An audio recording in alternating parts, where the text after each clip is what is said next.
So sometimes an entire community can be in the process of becoming. It's not always just on an individual level. It's not always just on an organizational level. I want you to, if you'll take a Golden Girls moment with me, picture it. Richmond, pre-murder of George Floyd. Richmond was already going through a lot of the change that a lot of other cities would, I want to even say catch up to, but would end up confronting about themselves. Richmond was already doing a lot of that. And I think that between a pandemic, that whole little thing, and lots of other things, that gets, I don't want to say forgotten, but I think that it's really important to potentially revisit that time before, that like 18 months, 24 months. And there really is no better people to reflect on that than my friends Valerie and Dontrese. And I'm going to have them explain why they may be qualified to talk about that. But also I would like to point out something too, and that is we talk a lot about community, and I say we meaning like here, I think we all talk about community and whatnot. But what's really incredible to me is that a lot of times that ends up being this weird like come here versus been here stuff. How many people in this room were born within 40 miles of where we are right now? Yeah, I guess my point is, not that many. Okay, and I think you're going to hear also how that also brings perspective to a community that you have decided to be a part of and want to enhance. So this is where I, hopefully, will shut up and let the two people actually talk, but I will be here to keep, in theory, keep us on the rails, I've been told, but we'll see whether or not I'm actually qualified to do any of that. But first, I'd like if y'all just introduce yourselves and like, what was going on in that time that you were a part of? Okay. Hello, everyone. Good afternoon. I'm Valerie Cassel Oliver, and I am the Sidney and Francis Lewis Family Curator of Modern and Contemporary Art at the Virginia Museum of Fine Arts. Very big title. I transplanted here in 2017 to take on that position. One of the things that really intrigued me about Richmond, I was working at primarily a contemporary art museum, which was a non-collecting institution. It meant we generated a lot of exhibitions. We took exhibitions from the road. But in the 17 years that I lived there, it became apparent to me that while we were having these conversations, amnesia quickly can set in. And so once something leaves, it's gone. It fades from memory, possibly, unless it really has a profound impact on someone. What was intriguing about this position here in Richmond is that it was an encyclopedic museum. It was a collecting museum. It meant that not only could I organize exhibitions, but I could acquire works that then could become affixed to the narrative of that institution. So these stories wouldn't leave, they wouldn't fade. They could really be an opportunity to expand existing narratives. It could be an opportunity to have some questions that could have an impact across geography, because it's an encyclopedic museum, across generations and time, because we would have the actual works that many contemporary artists were looking toward, that they were speaking to, right there within reach. And so that was very intriguing to me. It was also intriguing to come to a city. I'm from Houston, even though I've lived elsewhere. And I came here from Houston, which is relatively young. Texas, well, we could say it was part of Mexico, but we're not getting into all of that. It's a relatively young city compared to a Richmond that was founded in the 1700s. So this idea of working with history and being involved in contemporary art, which means we're writing history as it happens. So that kind of tension is something that was very intriguing and has proven to be probably the tip of the spear on so many levels in terms of how I've moved through this landscape. So yeah, that's when and where I enter into this. Thank you. It's amazing to be sitting next to you. He says that to all the girls. My title was definitely not as long as yours. I'm a come here, not a from here. I'm a Kentucky boy drinking a Kentucky bourbon, doing God's work. I arrived 2 years prior to Valerie in 2015. My faith journey has brought me here to Richmond. I knew nothing about Richmond other than Arthur Ashe. That was the extent. I did not know why God brought me here, but I knew that there was something bigger than Capital One, which is what recruited me here. And I knew once getting here that it was a bigger purpose. And throughout my journey, I knew probably around 2012, 2013, that I wanted my work to mean something. My background is in creative marketing strategy, graphic design, communications, and I work for a lot of great corporate organizations, nonprofit organizations, but I really wanted my work to mean something. I had 2 kids, and I wanted to leave the world better. And so I started to focus on how I could impact the world through my work. And ironically, Capital One had contacted me, and I was hired as brand creative director for the banking side of the business. And so I grew up in the inner city streets of Louisville, Kentucky, and financial literacy was extremely important to me. So I felt like, bingo, this is how my work is going to start doing something. And once I got there, I realized 3 months in that, Not so much. This ain't the joint. The harder laughs from the Capital One employees in the room. Time for another Kentucky bourbon. My family had already relocated here. Kids were already in school. And I said, let me figure this out. But what I did when I got here initially, I started to connect to the community. I knew God had me here for some reason. I just didn't know what it was.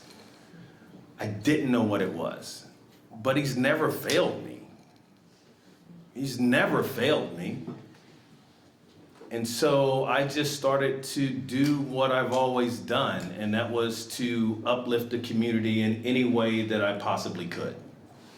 And so I started to connect. I was just networking. Who is doing things in homelessness? Who is doing things in underserved communities? Who is doing things in food equity? Who is doing things in this space? Who is doing things with education literacy? Who is doing things in whatever the case may be?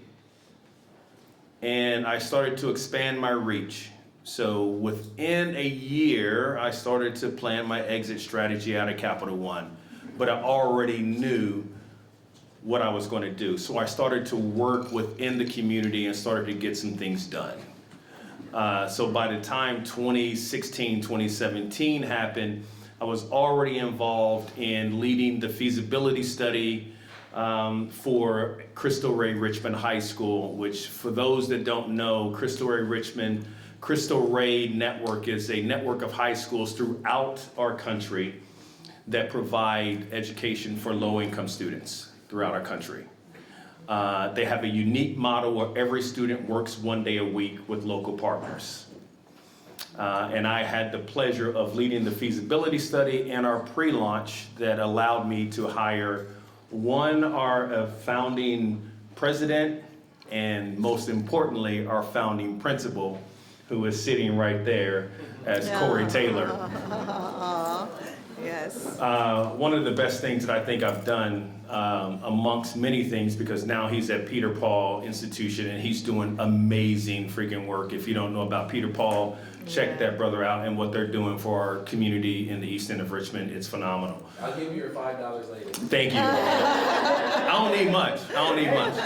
Literally the very first Dent blend speaker. Yeah. Oh. And so started doing that. And then after that got involved with the Arthur Ashe Boulevard initiative, which we will get into as we talk about that 18-month window, because I believe, truthfully, and we talk about this all the time, that was the first domino in the impact of everything that happened after that led into not only the Boulevard rename, but also the Kehinde Wiley statue. Well, that was already underway, honey. I understand that. Well, I'm saying Yes. that it just, the way that the dominoes Yes. fell, Yes, it seemed like that movement within this community was very, very inspiring over those 18 oh, yeah, months. yeah. No, get into it. No, and just to say, I would say, especially because you do have some people that are not from here. Right. I think explaining a bit too, both what is the journey with the statue? Yes. And getting wild, actually, that's really probably the journey before you get the statue, and then also the Arthur Ashe. Oh, yeah. Who Arthur Ashe is, and the fact that we had this boulevard that did not have his name on it. No, it's north Yes. and south, yes. So I've got a question. How many people were here prior to 2019? Oh, okay. How many people were not here? How many people were here after 2019? Okay, so there's a lot of folks that only know the boulevard as Arthur Ashe Boulevard, and there's a lot of people that only know the Kehinde Wiley statue as it is right now. Right. And there's a lot of Isn't people there? that only know Monument Avenue as it is today without the monuments there. And there's a lot of people that know before that. Yeah, there is. The main one. But that's coming from me. So you want to talk about the Kehinde Wiley process and how that... Well, I mean, two things. One is the dedication of the boulevard was a real profound moment. One, because part of my job in my position is that not only do we do modern and contemporary art, but we also manage the campus, art around the campus. So the sculpture garden, if you ever walked into the Confederate Chapel, Confederate Memorial Chapel, you will hear sound art that's there, which is also part coming out of the department. We had determined that we had purchased the sound work by an artist named Donald Moffat, who's based out of New York City. And the piece was called Impeach, and it was a piece which was created in the 1990s. So it had nothing to do with the current state, even then, which was apt. But it was John Lewis's voice. That was the material, the sound of John Lewis's voice. And it was his impassioned speech on the floor of the House during the Clinton, bless you, the Clinton impeachment hearings.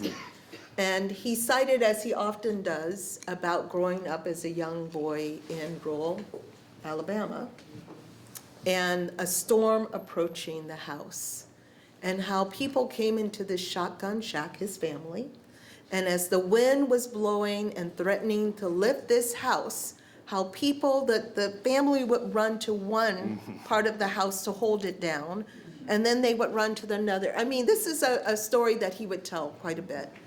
But in Donald Moffat's piece, he amplified the ambient noise on the floor of the house. So what you heard, even though it was just dead sound, electronic, air, HVAC, it sounded as if the storm was in that room. And then at some point, as he exceeded his time on the floor, the gavel came down.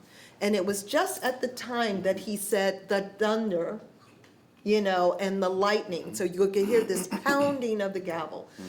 I say all that to say, for many years, I presented that work because I did a major survey of Donald Moffat's work. I presented that work in Houston. And I would occasionally run into the Honorable John Lewis, always in transit, always in the airport, Atlanta specifically. And I'd always grab him and say, oh, Mr., oh my God, da-da-da, and Donald Moffat. He came as he was promoting his graphic novel. Yeah. And I came to him, beautiful story, told him all about the Donald, had him sign my book. But it wasn't until he came to the dedication of Arthur Ashe Boulevard that he actually, because it was a harmonic convergence, that Yeah. was my head, that not only did he come to speak, but after his impassioned speech, which was incredibly moving, he came to the museum to have lunch. And it was there that we said, please, sir, if you've a moment, this thing that I have been begging you, that I've been talking to you about for the past 10 years in transit. He didn't know me from, Howardina or anybody. But he came and he walked through that chapel. And the way he moved through that space, and when he sat down on the front pew and heard his voice, he said, oh. He was so filled with emotion. And I didn't know at the time, I don't think anyone of us were aware at the time that he was, in fact, in the battle for his own life. But the fact that he felt among all of the legacies, his legislation, his advocacy, that he would live as a legacy, his voice within this artwork, and that it would be housed in this space, which had its own legacy of violence and suppression against Black bodies, was so profoundly moving to him. And I really didn't understand the totality of that movement until later. And when we dedicated Kehinde's sculpture in December of 2019, I felt compelled to say, getting into good trouble. Yeah. Because it was an ode to him. Yeah.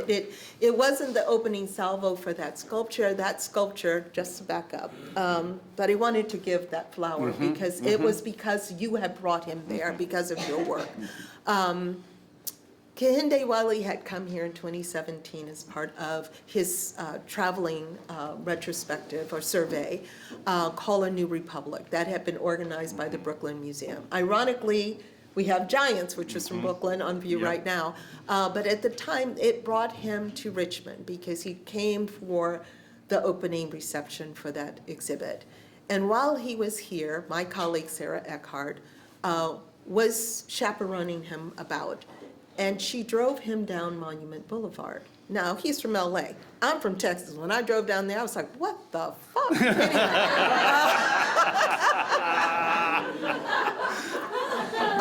So imagine his shock coming through, and he was so profoundly moved by what he saw. Yeah. I mean, the shock and awe, and he speaks about it very thoughtfully during the dedication here in Richmond. But what he saw terrified him, but it also emboldened him in a way. Well, not in a way, it emboldened him, because one of the things he speaks about is monumental statements such as that deserve a monumental response.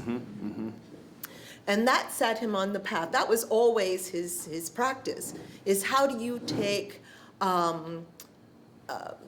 accoutrements or things of grandeur and stature, how do you translate that to people who have been disempowered?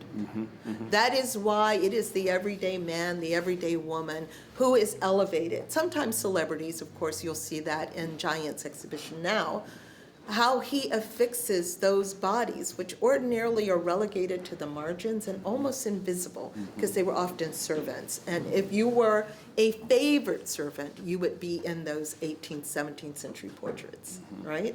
How do you affix that Black body as central to the plane, the picture plane? So that has always been his drive. But when he saw those monuments, it was a monumental leap for his practice, because he thought, I have to go even bigger. Yeah. This deserves a monumental response. And there was talk when I moved here in 2017 as to how do you respond to monuments?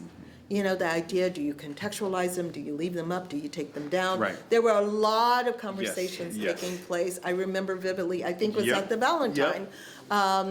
A Monument Lab was here. It was in the zeitgeist. It was in the moment. Yeah. And there he was, totally unrelated, coming here for the first time, profoundly moved to the point where he stayed long after he was supposed to leave. He was still here.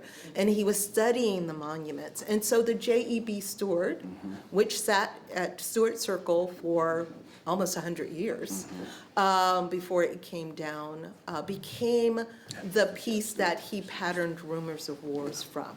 So it is literally a 1-to-1 ratio of the J.E.B. Stewart Monument, except the writer Yeah, became the everyday writer. yeah. Became a composite of men and women who had been, who met their demise through some unfortunate encounter with police enforcement or vigilantes. So that face is a composite face. That body is a male body. It's high top fades and Kyries and ripped jeans. But it was an ode to the everyday youth who are often the ones on the front line of any protest.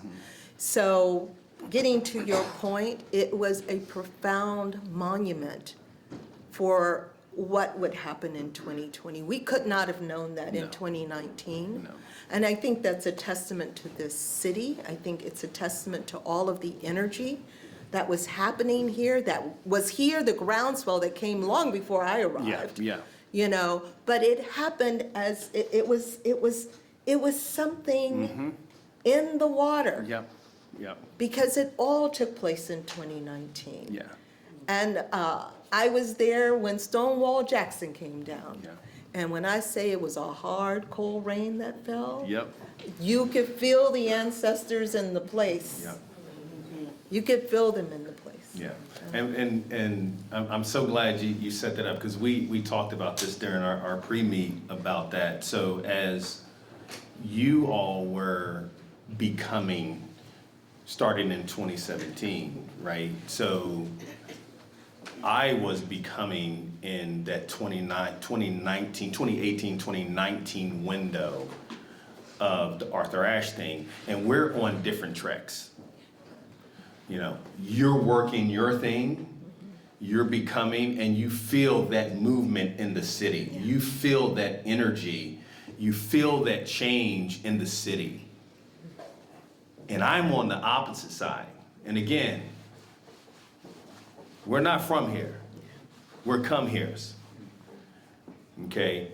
And so we have this audacity when we come into this city of, one, why is it like this? Why can't we change it? And why can't we work together collaboratively to impact change for our community?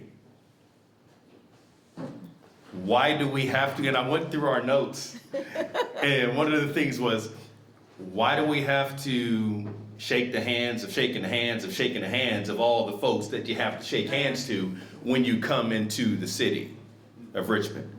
Y'all know what I'm talking about. Y'all know what I'm talking about. Yes. Okay? We come in, we don't have any affiliation to things. We just sit here trying to get shit done. Right? So they're on their trek doing their thing, and we're on a different trek doing our thing. The energy in the city is contagious. It is ridiculously contagious. You take she and I out of the picture, you put you and you in the picture, the same thing is going to happen. It's the timing of everything. God don't make mistakes. God don't make mistakes. The timing was right. So as they're doing their thing, we're doing my thing. I had an opportunity to meet David Harris through my business partner. David Harris is Arthur Ashe's nephew. Wow. They're going to tear down the Arthur Ashe Center. And David's like, what the, you're going to tear down the Arthur Ashe Center?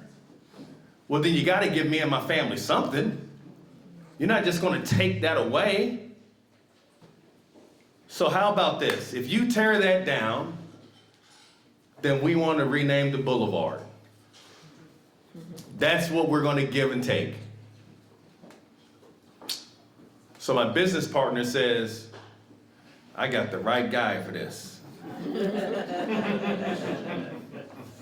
There's a gun for hire in town, and his name is Dontrese Brown. Give him a bourbon and he's ready to rock and roll. So he introduced me, and this was a project like, I was like, this is why I am here. This is why you brought me to Richmond, huh? I've never done a project like this. I've never worked with the city. I've never done anything in politics. I've never done anything this vast. But I'm a creative problem solver. I rebuild things.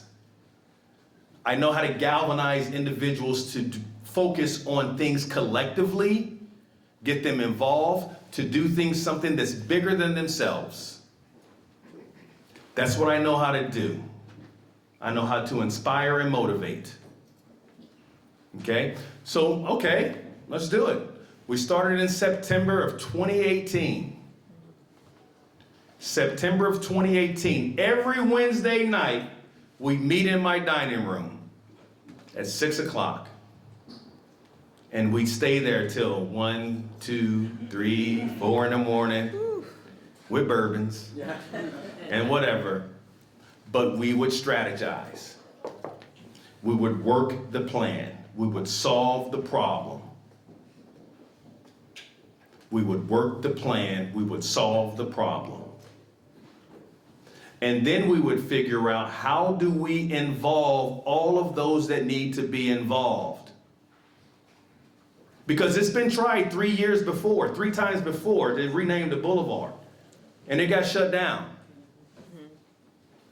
So we look back at everything of why it didn't get changed. Because the community wasn't involved. See, not only am I a creative problem solver and a rebuilder, I've learned from this guy that you have to do your research. So I found out that you got to talk to the people that you're trying. You need to include the people that you're going to impact. So that's what we did. But see, they were already there. They were ready for it.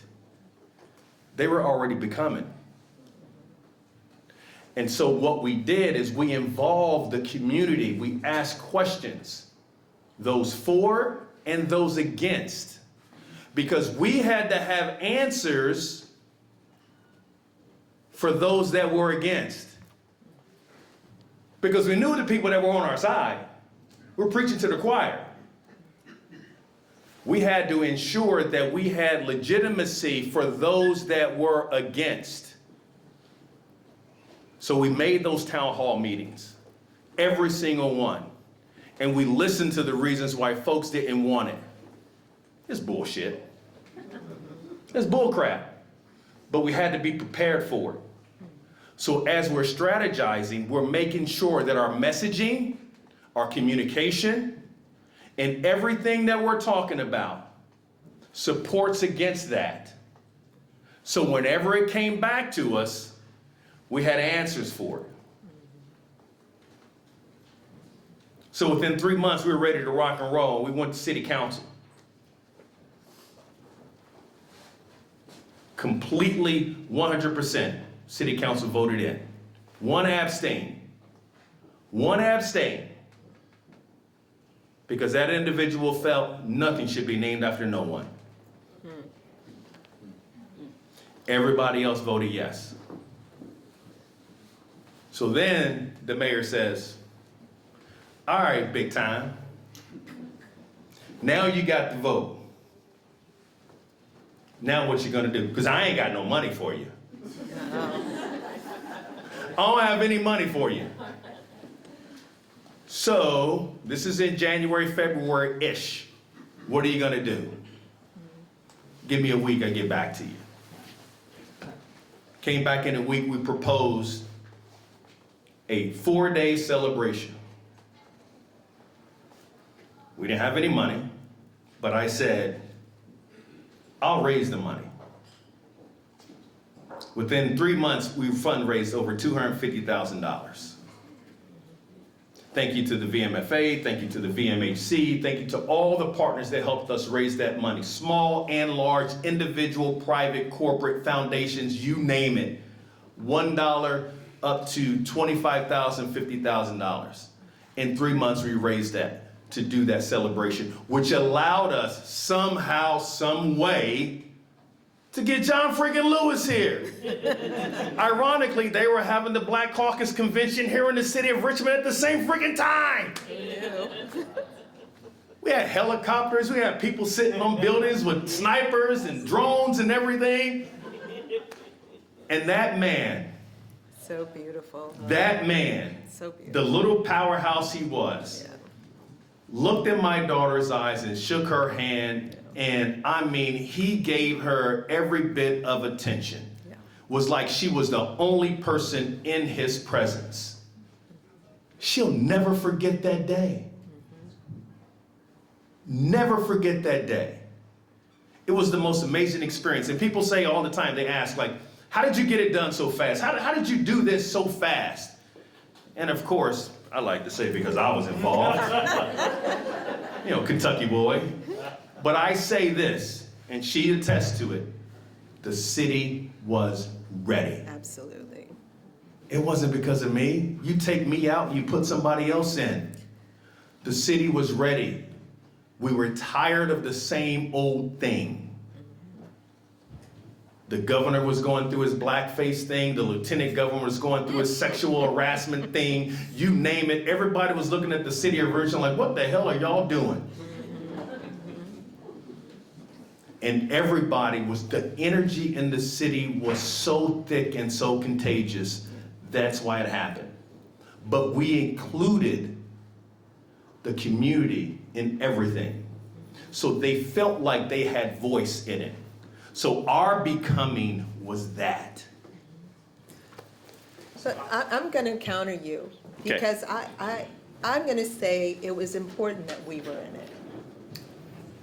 It couldn't have been just anybody. Okay. We were chosen. No, We were here for a purpose. No, you're right. And I did say that. I said God put me here. Yeah, You're that's right. right. You're right. So don't diminish. You're right. Don't diminish. I appreciate I mean, that. I'm not giving myself top billing, but I'm also like, you know, he milk a mold. That's facts. Okay. That's facts. Okay, facts. But here, I'll build on that and say, That's facts. I think it also took you all, I think it takes somebody who's not mired Yes. and covered by the canopy of the community Yes. to see the need of it, as I know. And bourbon is getting further and further away. I think that's a big thing. So here, all right, I want you all to No, bring you're us right. home You're right. with, and there's a little bit of a twist because we didn't really talk about this, but Uh-oh. it's 2025, almost 2026.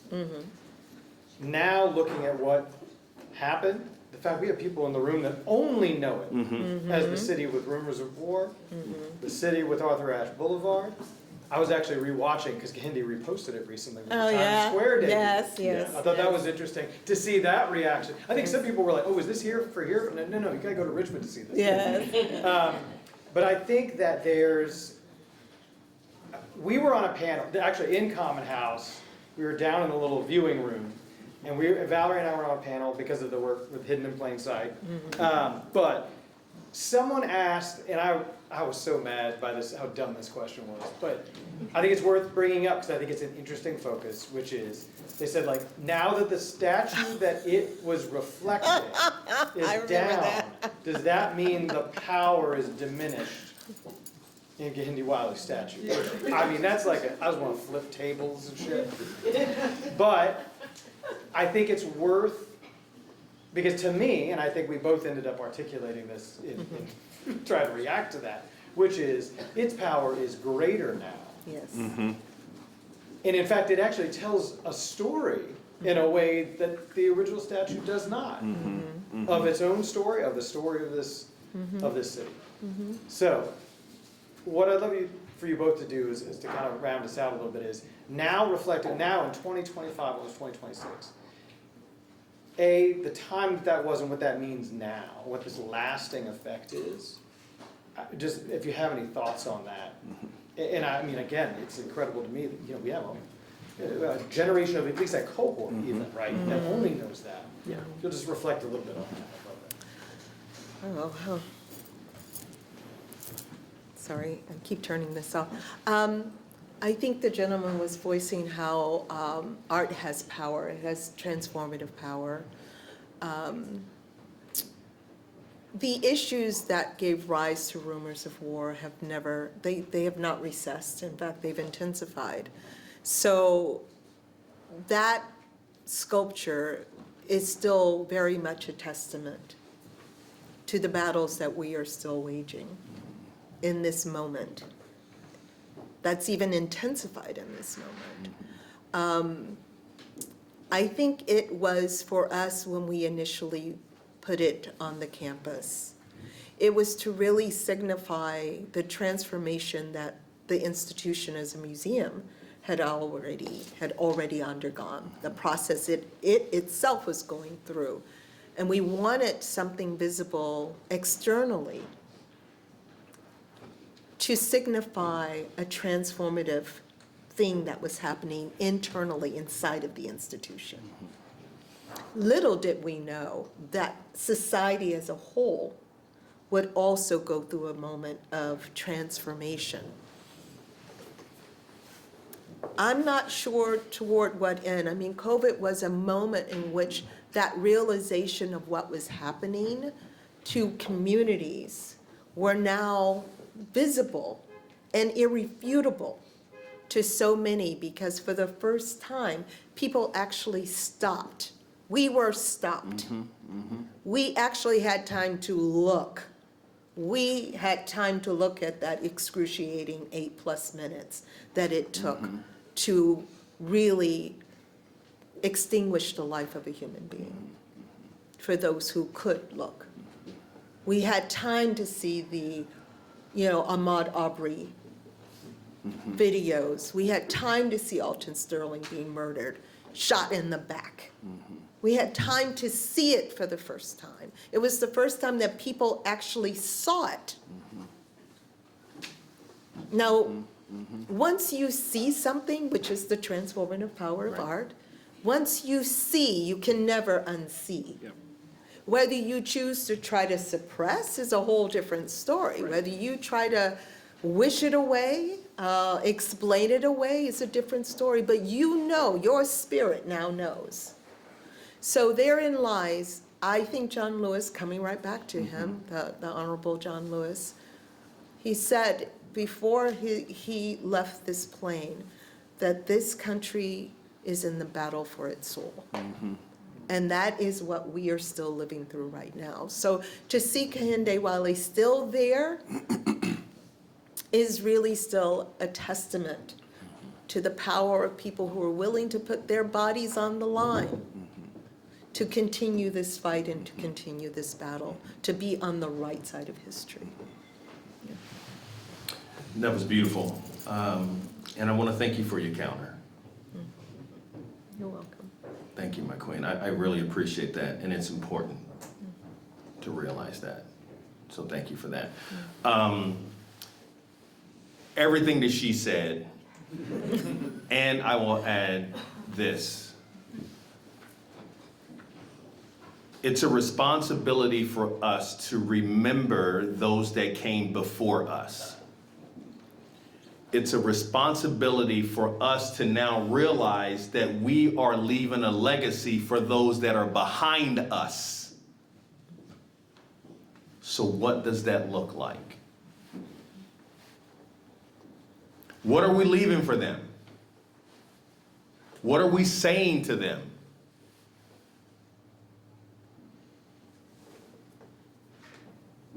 Think about that. I challenge each of us in this room to be the heroes that we seek. To be the heroes that we seek. Whatever you have in your heart, whatever you have in your mind, in your soul, get it out to the world. Don't hide it. Share it. Say it out loud. Someone said it in here. Say it out loud. because you don't know who's sitting next to you who may have something that you can partner with that creates something that will change the world or that will leave a legacy, that will bring a statue that will inspire some young kid walking up to the museum, that will drive down a highway and it says, turn right on Arthur Ashe Boulevard.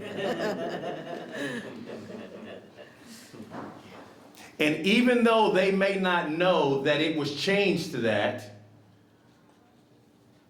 or maybe they don't know the becoming of what brought the statue here, our legacies are there.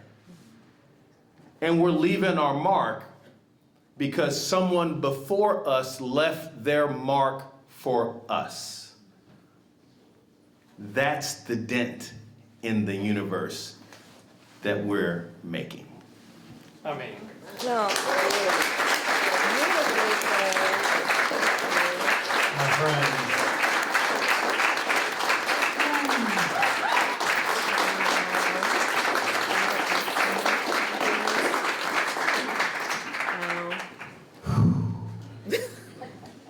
I'm gonna ask someone from the tables, from Firehouse Theater, Chauncey or Vaughn, if you want to come up. We're going to tell you about, we're going to have a little bit of a break here, so you have a chance to think about everything, because once you've also heard, you cannot unhear. I know this Just guy. to talk a little bit, come on up front, I'll hand you the mic, to just talk a little bit about what you can experience in our activity time. You can have until 3 o'clock to do that before we have our final speaker. Good to see you. Mr. Skinny. Hey, it's so yeah, and I didn't know, Theresa, or if you wanted to say anything about what you have at the table. You kind of already did. You know you could be able to see the first speakers there. So I'll pass it off first. Who are you? What are you bringing? I'm gonna just pass this to Vaughn because he the spokesperson for the Hip Hop Foundation. So. Good afternoon. My name is Vaughn Moss. I am a proud native of Richmond, Virginia, North Side to be exact. I'm here, supporting one of the speakers, Chauncey Jenkins, who is one of my best friends from high school. But together we are two of the four founders of the Virginia Hip Hop Foundation, which was created to celebrate the global impact that so many people from Virginia have made, not just in music, but just in culture. And at our table today, for you hip hop fans, you may know today is Jay-Z's birthday, Beyonce's husband to some people. So one, he is obviously not from Virginia, but he has done a ton of work with artists and other musicians in culture and in media and music from Virginia. So we have a quick quiz that you can take for a chance to win a Virginia Hip Hop prize bag, which includes a t-shirt and a chance to come to our next event. But just stop by. We'd love to talk to you about what we got going on. We have a lot of events planned for 2026 and hope to see you there. Thank you. Excellent. Thank you.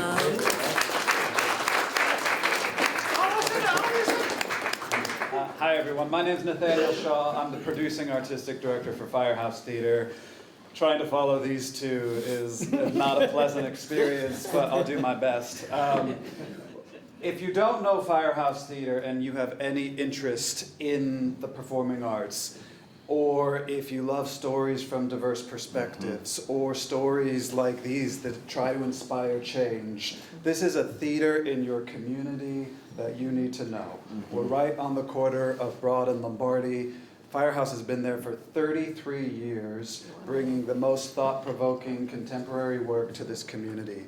And there's two things that make it extremely special, and not only unique in this city, but actually rare across the American theater.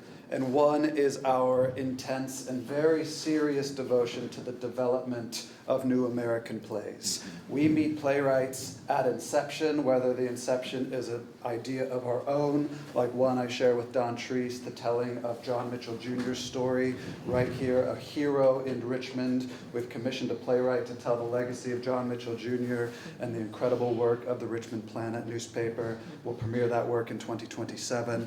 So whether it's meeting a playwright at an inception, an idea that's coming out of our city, or an idea of their own, and walking the long and hard road all the way through the development process, through the premiere, trying to build partnerships for that play to have a life beyond its premiere here in Richmond, is an incredibly unique thing, and there are very few theaters across the entire United States that show that kind of commitment to the development of new theater, and you have it right here, right on the corner of Broad and Lombardi. Yeah. The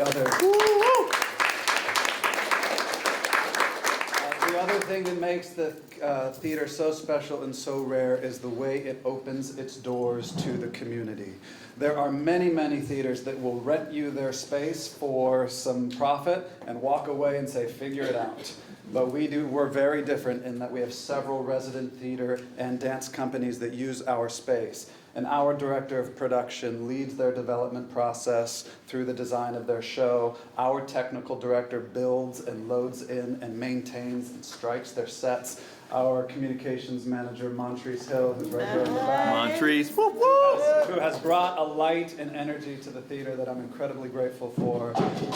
She's promoting their shows right alongside you. So the way that we partner and work with other arts organizations and other independent artists throughout the community to elevate their work and give them space, place, and infrastructure makes our organization really, really unique and really special. So yes, please, if you don't know Firehouse Theater, you have an interest in the arts or an interest in stories that move people forward in the way these two people have made a dent in the universe, we would certainly love to have you at our theater. Half of my board of directors is in this community. So many people. I'm so grateful to be part of this community, Richmond, and the Dent community. So thank you, Dean. Thank you. All right, y'all. Give it up for Valerie and Dontrese one more time. 3 o'clock sharp, back your butts in these seats, but you got until then. Hang out. All All right. right, Thank okay. All right, now I gotta dash you. You gotta roll. Yeah. Thank this you. is so good. Oh, it was awesome. Thank you so much. Thank you for that clarification. Oh, Thank you no, for pulling reals, that for back. reals. Oh, no.